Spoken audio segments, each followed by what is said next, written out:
Bueno, buenas noches, tarde, noche, o así. Como siempre. Good afternoon. Thank you for coming. Thank you.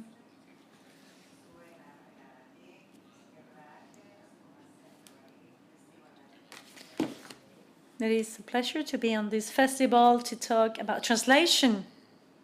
We're also glad to be back to an event that is happening live, given everything that is going on in the rest of the world. We are kind of surviving. And surviving is not living in a super good condition, because this is a game of words in Spanish, sobrevivir, vivir super.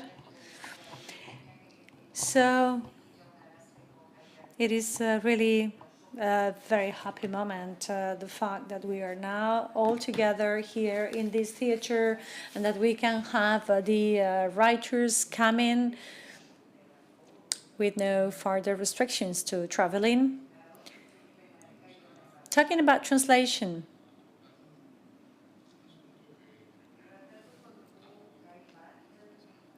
We'd like to mention something that is usually sort of situated or placed in the past, but it has had an important impact in recent years in the United States and in Europe in two different dynamics, and related to colonialism.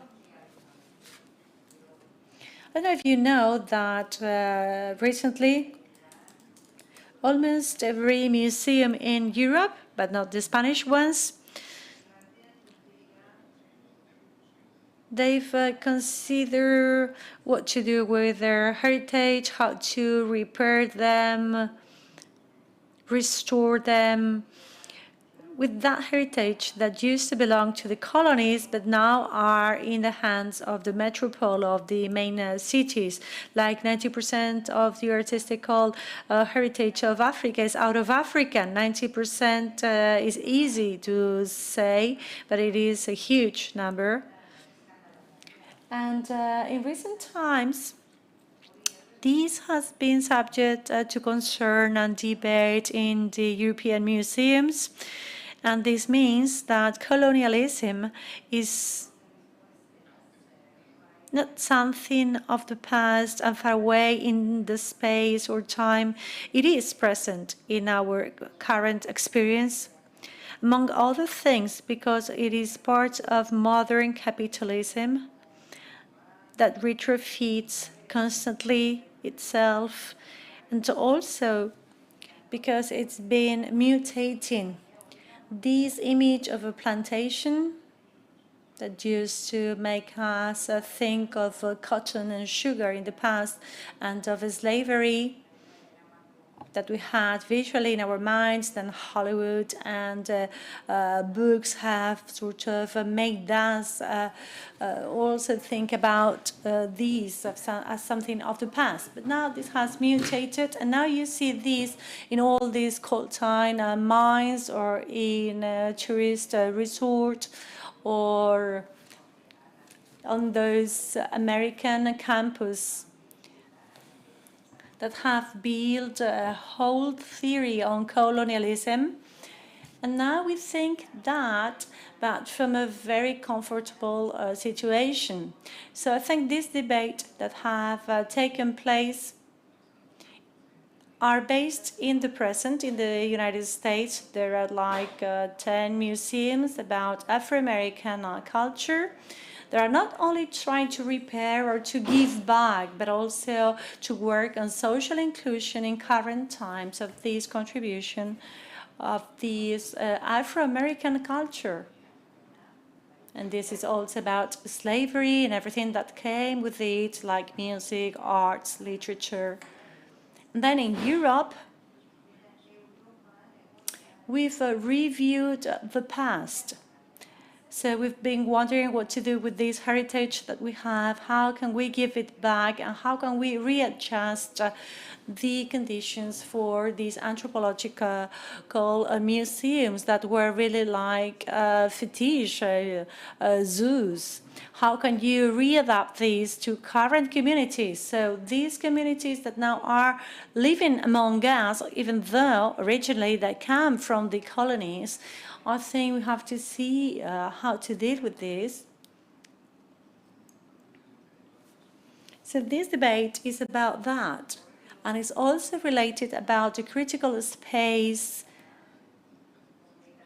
that we've been sort of winning from remote communities. There are some periods of time in the world that have been kind of revolutioned, and that we are on a revision period. Everything is subject to critique, and we sort of now question many things. We question why things are the way they are.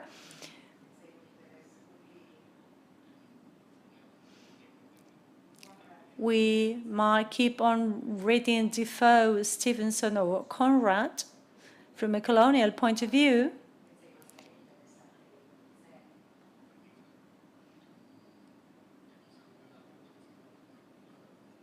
But I don't think we should tend to sort of say, well, this is the society, you know, of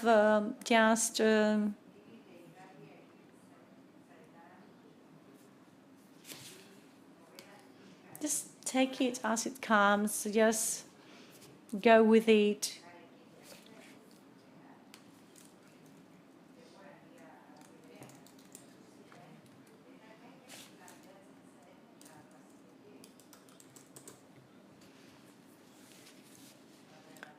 So we have these books by GABRIELA WIENER, Sugar, by BIBIANA, and these two novels,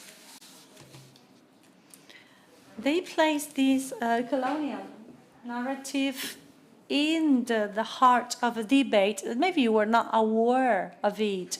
Maybe you didn't know about these new ideas and this subject matter.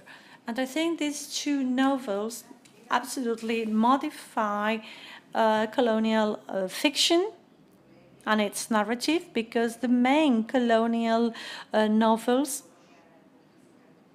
in 90% of the cases, the writer is a European person that gets to know the colony and then narrates the colony, like the Corazón de las Tinieblas.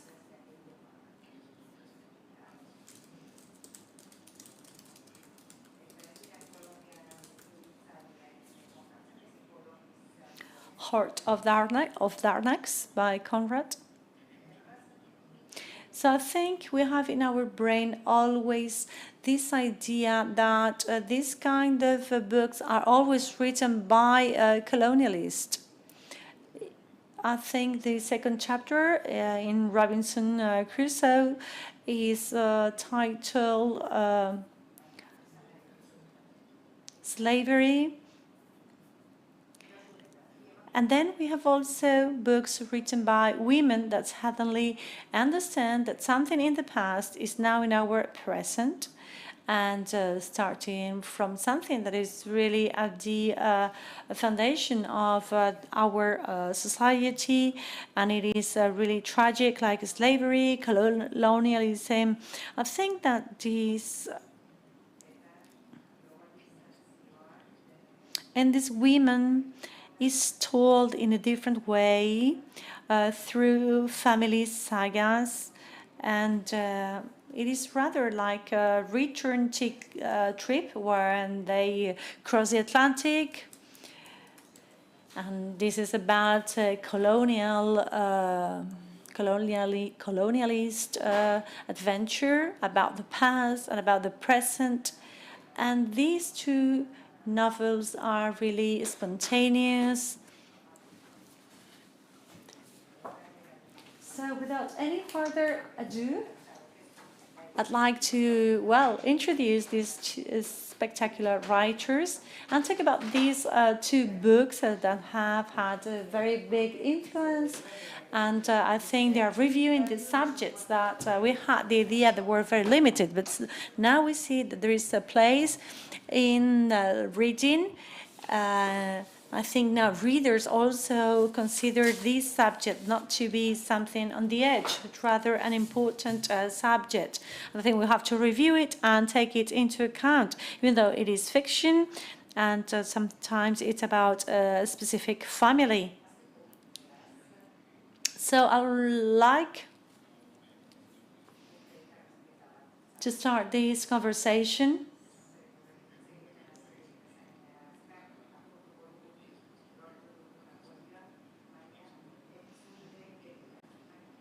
I'd like to see how you build your novels. What do you tell, and what is the subject of these books? Without getting into my vague theories, but please let us know about the inside process. How do you get there?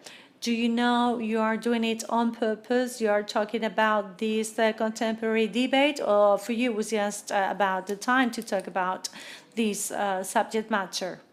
Well, thank you. We are very happy to be here, says Gabriela. I really admire your book, BIBIANA. I'm really glad to be here with you. She will talk about Sucre. And I am going to talk about Waco Portrait, my book. And it talks about the impact of colonialism in our lives.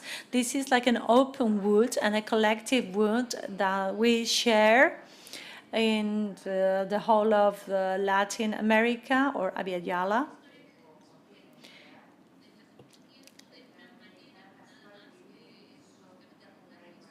To me, this is like a revision of an ancestor.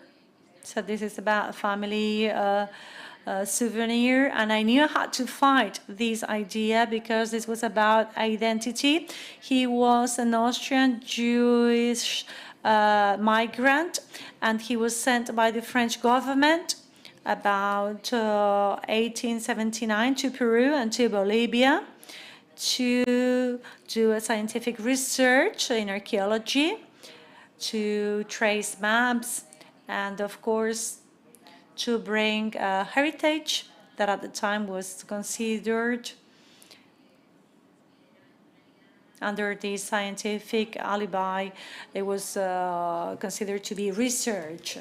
And he took many of these Waco that are pre-Columbian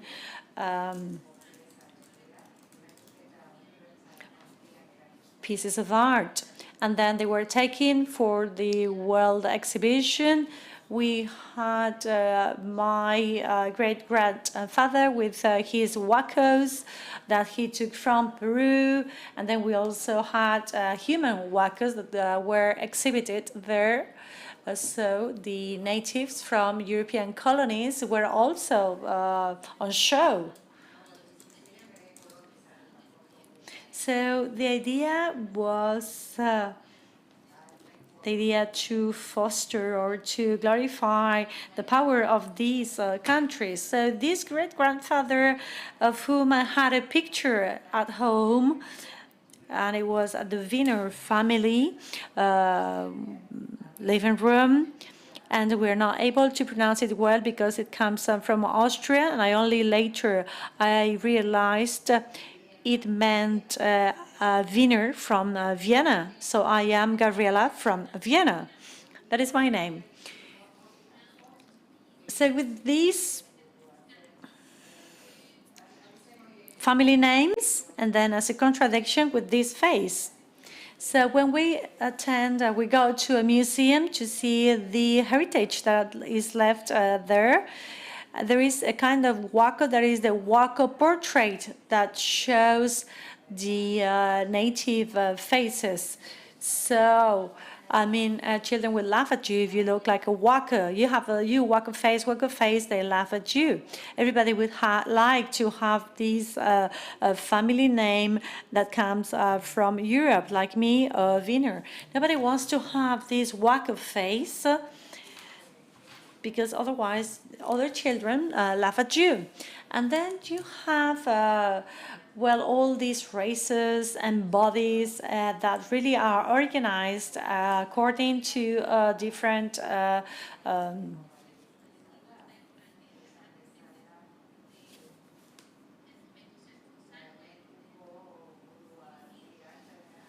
levels, social levels, and they classified people according to the race as superior or inferior.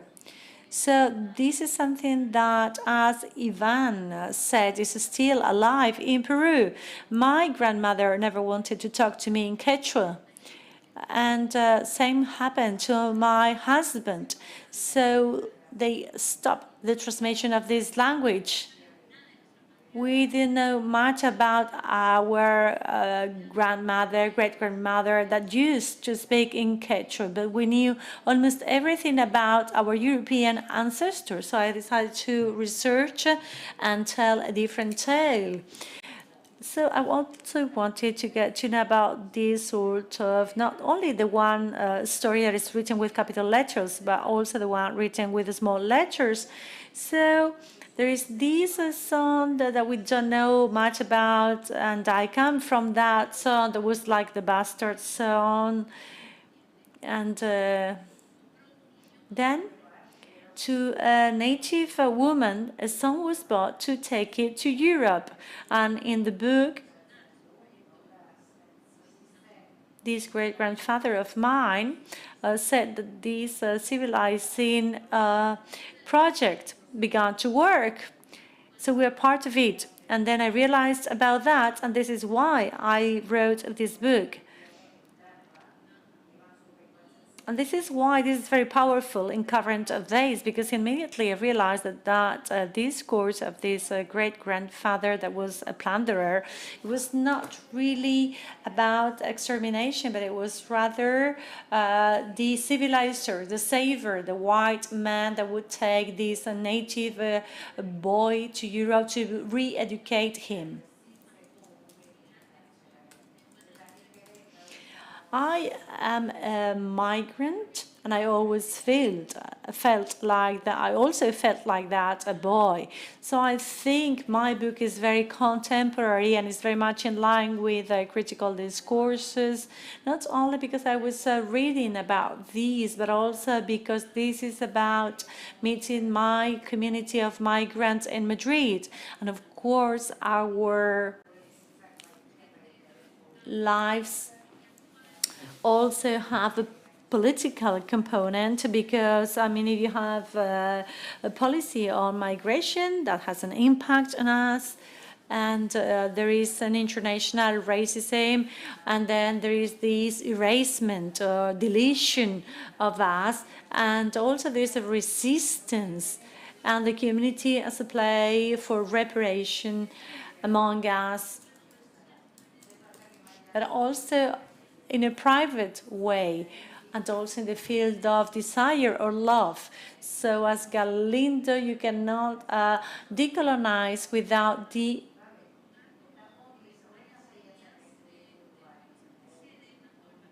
removing the patriarchs. So you have this father with a double life, like the ancestor that was a researcher that came here, sort of, well, influenced the life of this native lady. And of course, she is in the process of colonialization that we're going to see in many of her experiences, not only in the, well, loving experience, but also in the relation with the tribe. Well, thank you very much, Gutun Surya, says Bibiana. I think you were very right to choose us, because that made us read each other. So when I read your books, I also sort of reread myself. So thank you very much. So you said whether you knew we were tackling the subject matter when we wrote our books. In 2016, I decided to write Sucre when nobody was talking about the subject matter. It was a bit suicidal to decide to write this, but to me it was a discovery that really had a huge impact on me. It was a shock, so I had to write about it. And then we heard about this novel in the States about an underground railway. So maybe it was a time to talk about it, but I was doing it really blindly.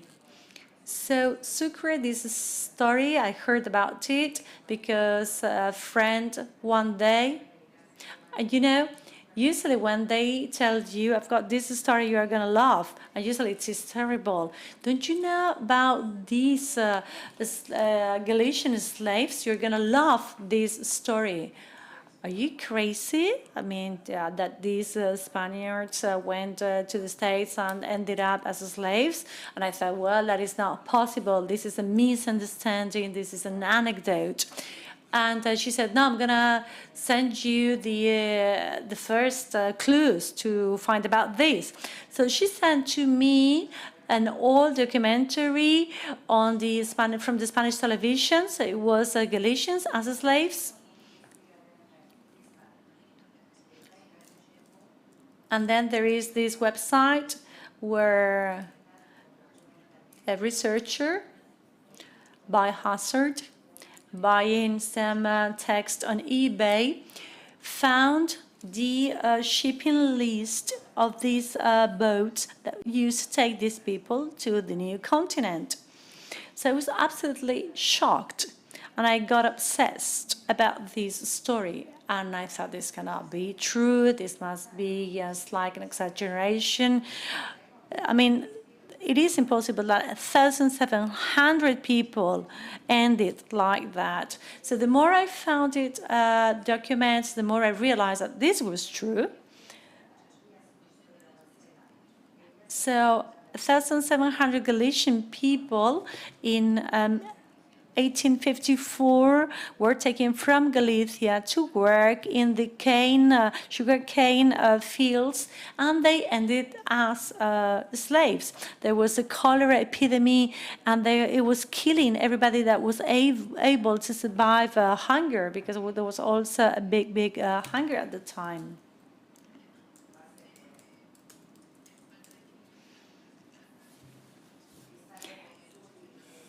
So the owners of the big fields were afraid of a rebellion, and they were asking in IT not to bring any further slaves.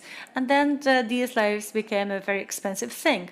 So we had this man that earned the privilege to take workers from Galicia to work in sugarcane fields as free workers, so to say.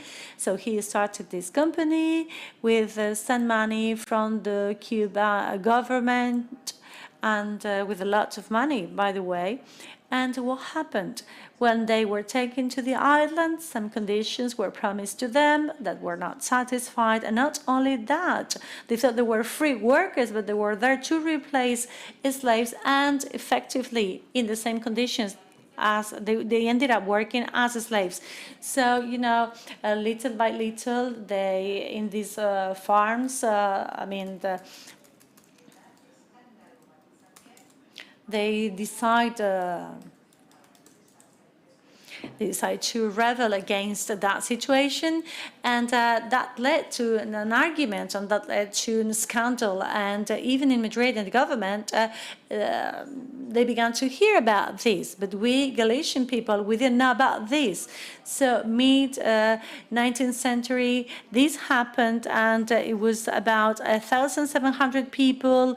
Many families were affected. Many people died, even in the Spanish Senate or Parliament. It was, it was an argument. It was discussed about this. They discussed it. So we have this heritage of oral tradition of telling tales.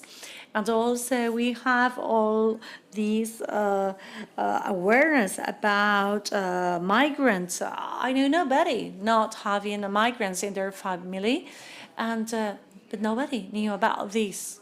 So I would ask, did you know that Galatians ended up as slaves? And everybody was like, no, that's not true. It is not possible. So this became really a mystery. So why did we not get to know about it? And that was sort of boiling in my head for weeks. And I realized this was not just a historical thing that was shocking to me. This was rather a mystery from a narrative point of view about the oral translation or transfer of this subject. And I reached a conclusion. And this is, nobody told us. We didn't have any, people talking about it. So we had some text, some documents where this is written, but nobody really gave sort of faith. I mean, nobody told us about it. Many, if they survived, they didn't come back. Many died. And also because many people were ashamed of that at the time. So this is why we didn't get really any testimonies. And also because also Spain lost to Cuba shortly after, and nobody would talk about Cuba in Spain at all. So this is how it all led me to Sucre. This was the only way to get it out of me, because otherwise it would be boiling in my head and drive me crazy. So I thought, okay, I have to write this story and I've got to feel identified with it, because I didn't think my first novel would be about a story dated in 19th century. So I wanted to write it from their point of view and having them being the protagonist, really. So they are the ones telling their story. And then I would be able to rebuild this collective memory with their voices, with short chapters, and in such a way rebuild a testimony that, it is now possible thanks to fiction, and it was denied to us by reality.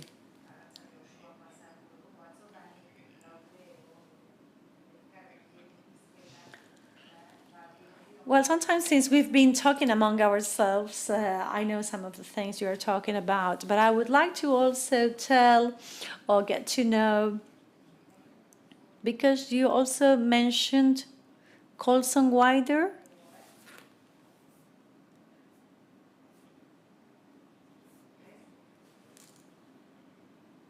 Sorry, we not hear him properly.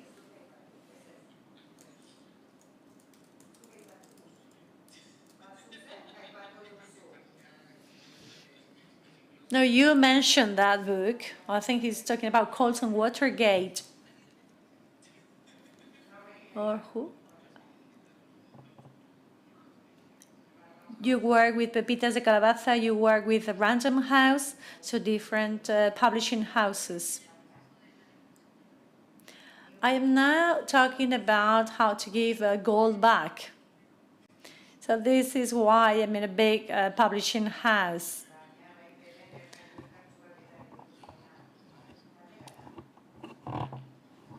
Is there a literature that is similar? Of course, in Latin American literature,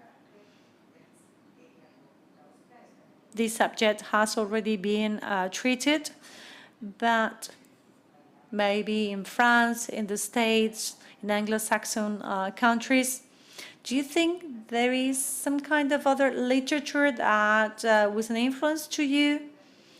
How do you turn a historical novel into something else? And then in the case of Gabriela, you are sort of talking about the future and the past, and also you put an end to this kind of idea of a chronological tale. So were you inspired by some other kind of literature?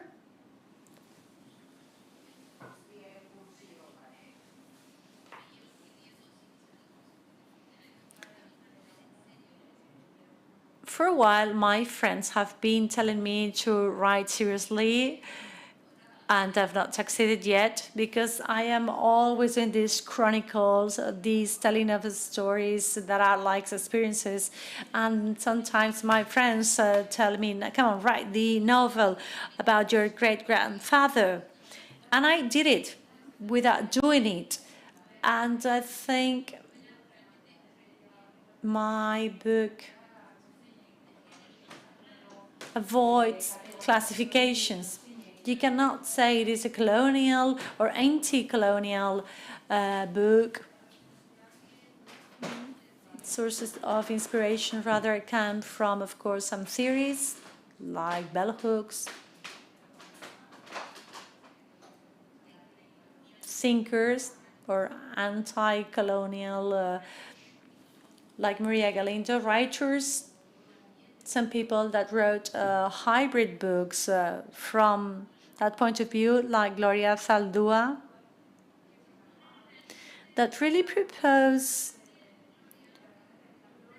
to put an end to writing that is a mandate. I was constantly thinking that my book had to be anti-colonial, not only on its content, but also on its format. Is it a family book? Yes, but not. Is it about mourning? Yes, but not. Is it fiction? Yes, but not. Is it an essay? Yes, but it is not. So different classifications are all put together, and I wanted to put an end to this classification. And I wanted to do a book like The Frontier, La Frontera, by Gloria Zaldúa, where you have a storytelling narrative, and it is a structure, this structure way that do politics when they're doing that, because they are sort of, we're told how these books should be written after we read books by white Caucasian men. So think this lady in her books, she says we can write from a different point of view. So when I was reading Drelord, Gloria Zaldúa, and other writers, these women that had contributed to colonial studies with anti-colonial. They were activists, they talked about Chicanos, queer, so they were dissidents, they were against the academy in a good sense. So it was also about giving flesh to things. It was not only about theory. So all these women came out, and they were fighting a kind of feminism that they thought that we all right sitting in a bedroom with a sea view. And they say, no, yes, right, cooking some chicken and having a baby in arms, right when you are in the toilets, right naked. And that's what I do. I write when I am sweating and cooking. So this is how I write. So all this was my inspiration. You also find your inspiration. You laugh at fiction. So this kind of breach or descent also take us to the field of translation that is kind of an act of betrayal, because you take one language into another code, you take a tale into another tale. So you are translating a capital letter story into a small letters story, and this takes me to anti-colonial books. And I think my book is a collage and a pastiche of many of the things that I've written and left on my way, because I also read. I also live on these sort of junk writings, because I write to make ends meet by writing articles in newspapers and magazines. So for the first time ever, this is a book that helped me create these stories about the past and the present of the protagonist. And this was really interesting in my process. Bibiana said that originally, when I started writing this book, to me, this was not a colonial novel. This was rather an exercise of memory. We deserve this story to be known. It is necessary to make it be known. And only later, when I move on, I realize that it goes beyond original story, that it concerns other fields. Within this short story, it is about 3-4 years, so in this event, we also have other subjects that are still very much alive. And one of the things that really concerns me is that this book can be part of the traditional Galician literature, and also it is about the Galician tradition in Cuba, because many people moved there, they wrote from there, and I think, well, Cuba is very much part of the Galician literature, so I wanted it to be part of that constellation of authors. Then I realized that it goes beyond that. I was really concerned, on the one hand, because I didn't want to write the typical historic novel.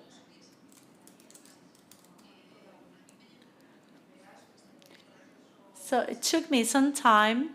I had to make a decision on how to tell this story, because if I publish this book on this important subject, I have to be able to defend it from a literary point of view.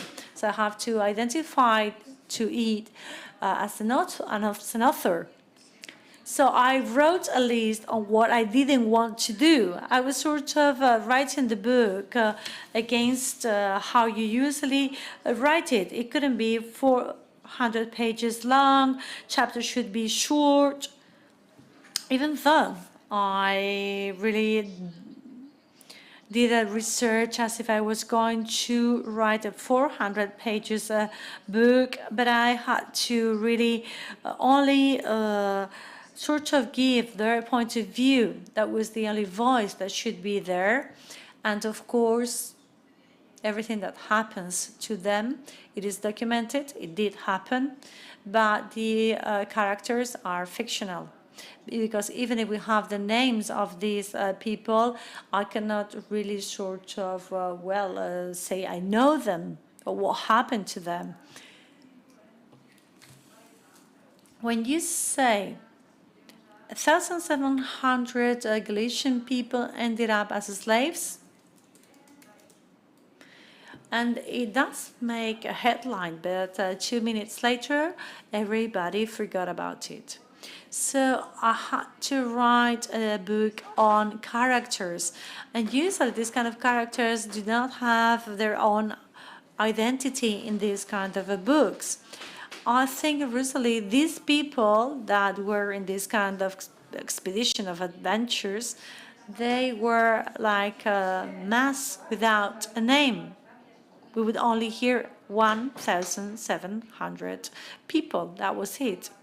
So I wanted to sort of draw each character. So for readers,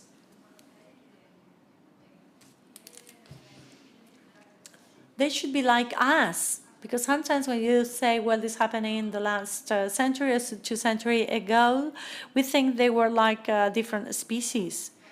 But really, they were human beings like us. This is why my story is related to the Waco portrait, because this is a cycle that happens time and time again.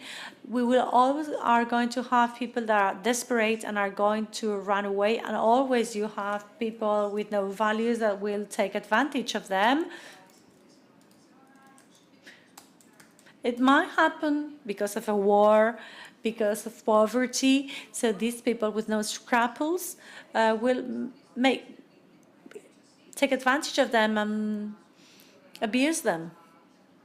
Now we know that in Ukraine, in the borders, people were trying to get some of the women that were around there to be taken somewhere else and become whores, work as prostitutes. And then this is happening in Latin America or in many other parts of the world. So you do not see it in my text. But this made me personally wonder or question the fact that it was from Galicia. Because sometimes we talk about our region in a vain way, because of course you cannot always talk with this tragic accent. So wherever you go, there is a Galician person. In every ship, there's a Galician person. Maybe there's one in the moon. So the underlying thing is that our ancestors, they were able to go wherever to survive. And this implies a deep tragedy, a deep wound that then will be running over generations.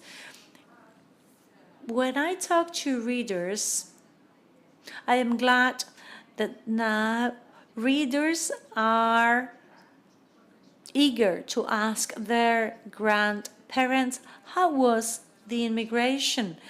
How was it for you? Because sometimes all we know is, yes, they went to Buenos Aires and they made money and then they came back and built a beautiful house here. Yes, but how was it for him or her? And I think there was a newspaper that wrote an article about this network of prostitution of these Galician women that went to Argentina. I mean, this has happened,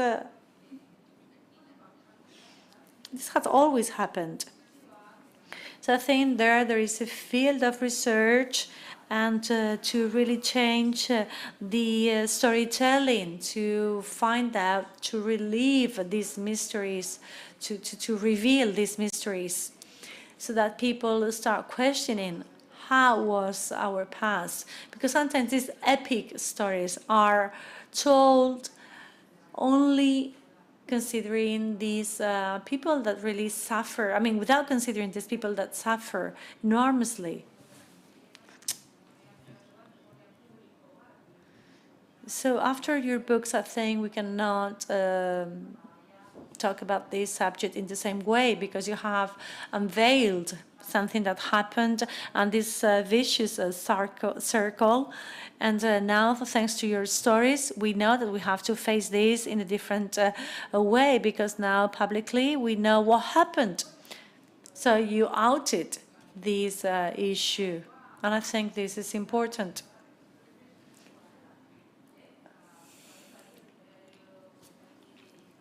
And not only because this has literary value, but also because, I mean, you are talking about something that is very important. This is not just about storytelling. This is a way to say, how do I move from something that was private into the public sphere? And then this story is no longer only yours. Now it is public. And it goes beyond the book. Now we're going to give the floor to the audience. And my question is, once you have settled this, you have sort of unveiled these stories, you've lost, maybe not the copyright, but the property of these stories. How do you situate these in the present time? Do you think this has an impact on the current times, thanks to your contribution? That seem modest, but are not. And how do you feel about that once this is on the table?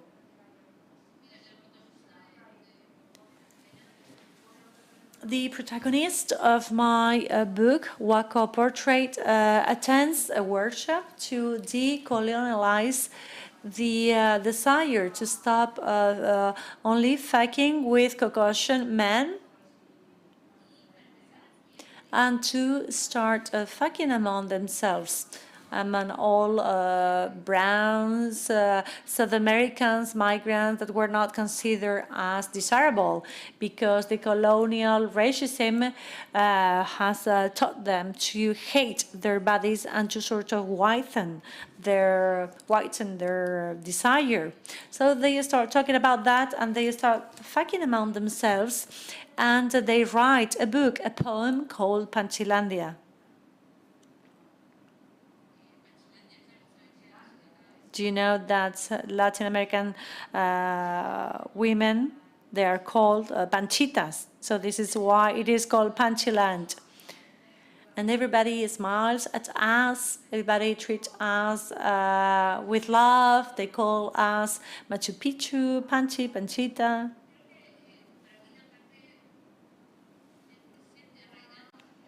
So I think there is a part in the book where we talk about the present and about South American migrants that suffer a specific kind of racism.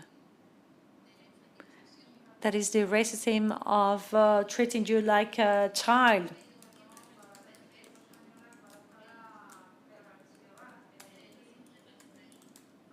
There is this racism that think that what they did in the colonies was like a game, but it was not. It was about removing a culture. I think in every couch in South America, we talk about the motherland, about Spain.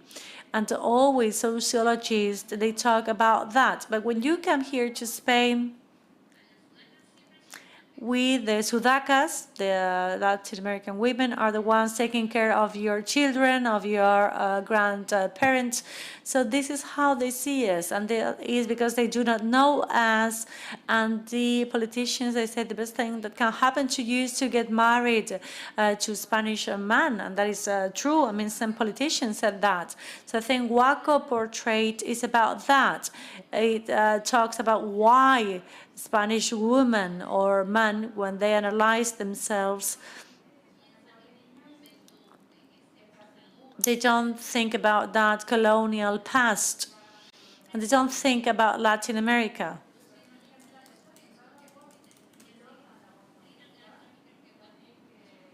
I think my book is an invitation to further talk about the subject matter and to also see it from this paternalist point of view that made all of us be panchitas.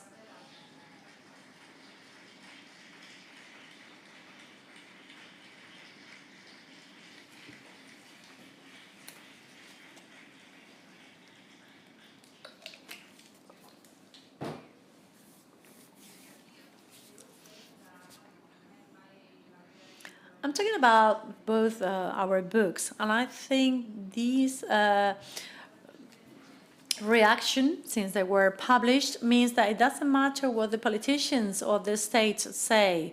There is an audience that wants to know about these stories, and you cannot stop this. Gabriela, she's a writer. She's a well-known writer, but nobody knew who I was. And my book became really successful just because people talked about it. And this means something. This means there is an audience. That some people want to question these things, that people no longer do as Spain. Officially, Spain does not question history with capital letters. There is a social movement claiming to know more and to question more about this. And this is enormously satisfactory, because in 2017, when I started writing this novel, 4 friends of mine will buy this, and then some other friends of mine will be even offended. What are you doing writing this story about these people 2 centuries ago? And they're going to feel ashamed of it. But migration is a universal experience, and it goes through every civilization. And I think we are really talking about the foundations themselves of human beings. And I think we have simultaneously from different points reached the same place, and that is why we are both here. And it is weird, but it is a happy coincidence. I think we're satisfied. We cannot complain. Always button up, says Gabriela. Well, thank you very much. Thank you for your books. Thank you for being here. I'm also very happy to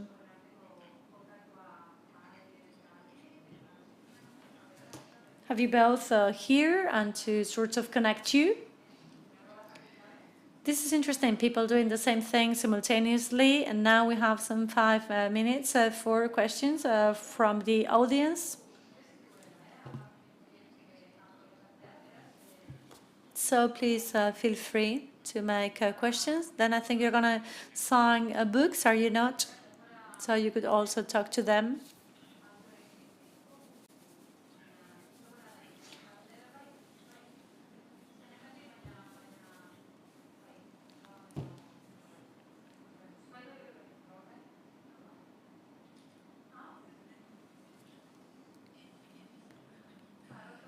I have a question to Gabriela.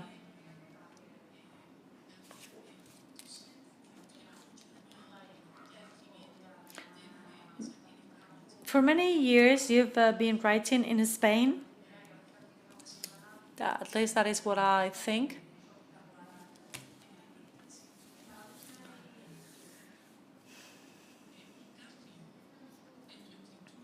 Do you think you've changed in your writing?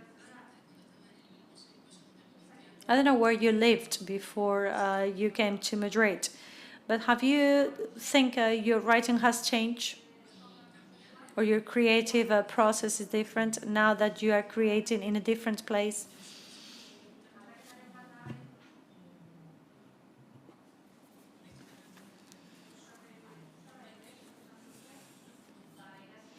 You mentioned that writing is no longer like a mandate. So can you identify something that really is that breaking point? Well, it has been constantly mutating my writing. Maybe the most important mutation is that I could introduce some fiction, just a little bit, in my book. And also the delocalization and this fact that you are in a place that is like a border.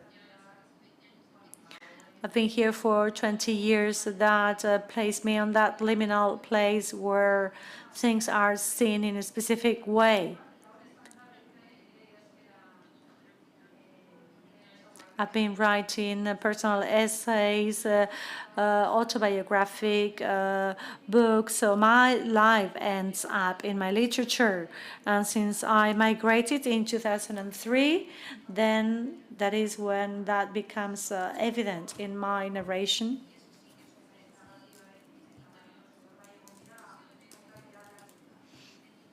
Or my account. It was writing in the beginning about my body and about desire. Well, it is the life cycle. Now I write about love, maternity, or motherhood and family. I think this is a political issue, in fact.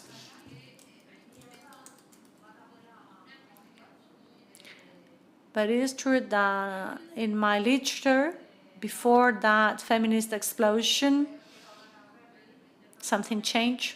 Now some of my books are being republished And this Waco portrait is maybe a book where I am still talking about some matters that I already wrote about on my articles, like colonialism, racism.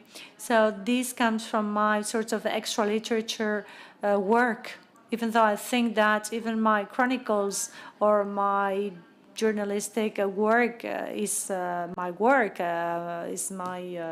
literature. That's all I can do and know how to do.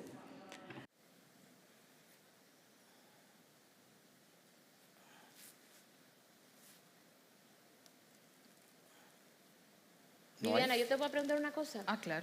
Can I make you a question? Since you published your book, nobody said that maybe you were a descendant. Nobody has shown us saying, I come from such a slave. Yes, some people. But it is difficult because there was only a family name, not two, as we usually use in Spain. So somebody says like, yes, Blanco, my family name is Blanco. So it's very difficult to trace them. And also the archives in Cuba are difficult to access. And now some archives have been sent to the Museum of the Galician people, and we might try to find some of them. But it is true that some 2 weeks ago in Madrid, we were making a book presentation, and a lady came, and she was a heiress of Sotomayor.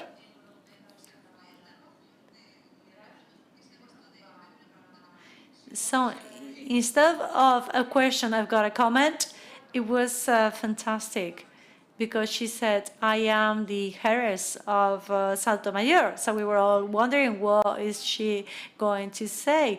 No, she found out because of the book. She heard about my book on the radio, on a radio show. Then she bought the book, and then she realized that her grandmother was the daughter of somebody in the Sotomayor family, Fijo Sotomayor. So some of the things that her grandmother had told her were very much in line with some of the things in my book, that they went to Cuba to build the railways, and also the grandmother said that many of the workers would die. You know, my poor grandfather, he was building there a railway, and many of the workers would die, poor workers, maybe they were already broken. And the grandmother said, like, well, they used to die easily. And that was really moving, because I never questioned when I wrote this book, this might happen, that somebody would come and say, well, like, this is something about my family. And she would really thank me about this story, even though she was like on the tragic part of it. We are looking for some of these people.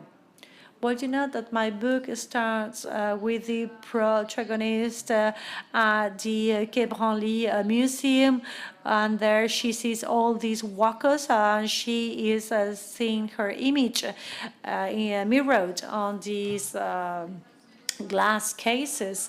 And there are many reflections about the heritage, about repair.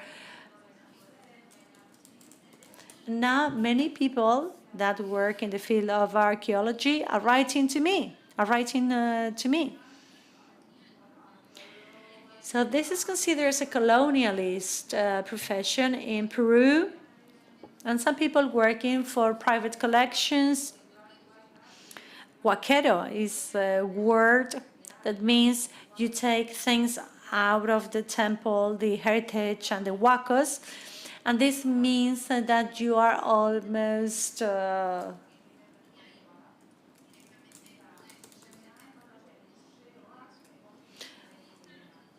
criminal. So now some people are telling me that in private collections and in museums are reading my book, and this is leading to well, a new way to see their work, because I already know they are in an uncomfortable place or dark place because their ideas might be really revolutionary, but still they have to, well, make a living working for this institution that's sort of somehow still colonial. It is true that in the Museum of Romanticism in Madrid, there is this huge collection of, well, different plates and dishes that were, well, all this china that he ordered to be made over there. And not very long ago, something happened to me because I used to read in encyclopedia, and Carter and Carvenor, they got into the Tutankhamun tomb. And that was an adventure, but there were two British people really plundering this tomb, taking everything away from Tutankhamun's tomb. So I realized this was a great adventure, but it was a criminal. It was theft. Well, the Museum of America, it is a good example too, and the British Museum, of course.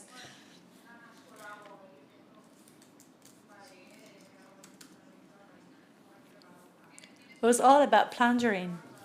It is very ironic, yes. Maybe there will be a second part for this.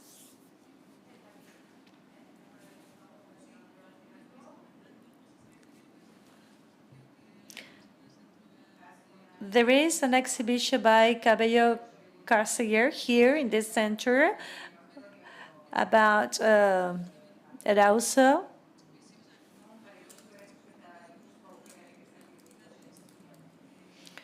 This was this sister that was a second lieutenant, and she went to Peru and other places.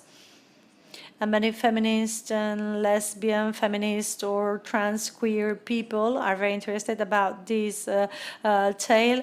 Well, this was an adventurous woman that traveled to the Americas to run away from this destiny of being only a housewife or a nun or a sister. Yeah, she participated in violent actions, but especially she was a fascinating, adventurous woman. So I don't know whether you've seen this exhibition. No, but we want to go and see it.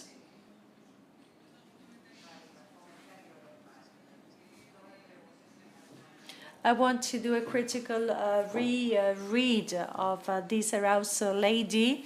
So, well, I wanted to know whether you can run away from this polarization. I don't know if this rings a bell or not. Well, above all, and obviously we're going to be unfair if we see the past with our eyes from the present, but you have to question the past. You have to ask what your past is about and why was it like that? And what were the forces, the powers that were there so things happened in the way they happened? And this leads to the final idea that all these events in the past leave a footprint in the present. I think this is why it is very important to analyze them thoroughly. If you don't know what happened before you, who was there before you, then you would know who you are. You would not know who you are. I mean, you can live blindly. That taboo is going to impact you, whether you know about it or not. So you better be a mature person and face it.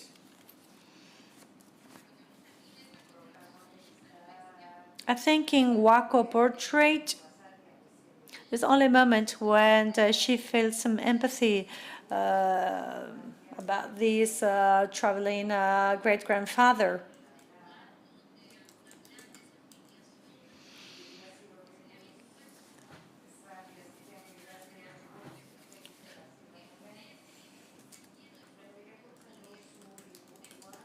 Because there is where she starts seeing some kind of family affiliation to this man. So she starts liking how he used to write. So this migrant traveler that was also Jew that went and hide, not to become a victim.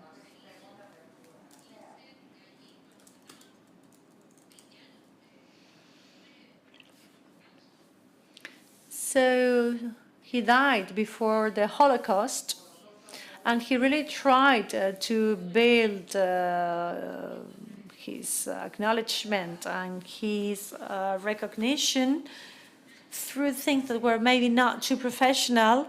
So then is when the protagonist also feels some empathy about this man, because he had this sort of ironic aspect, and because of things she found out about his great-grandfather. And then this dark side of the character starts becoming something interesting to her. And the fact that he was also this colonial man was kind of fascinating to her. So these dark chapters are also part of what is a mystery that is interesting to us. And some of us, we are reconsidering this fact that we are mestizos.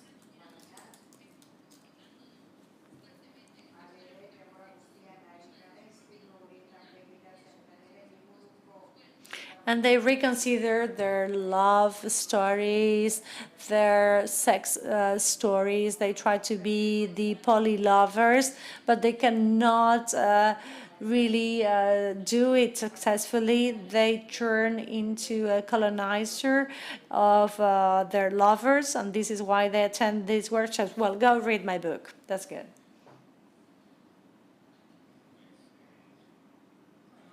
Well, thank you very much once again. Thank you for attending. And now you can attend the book signing.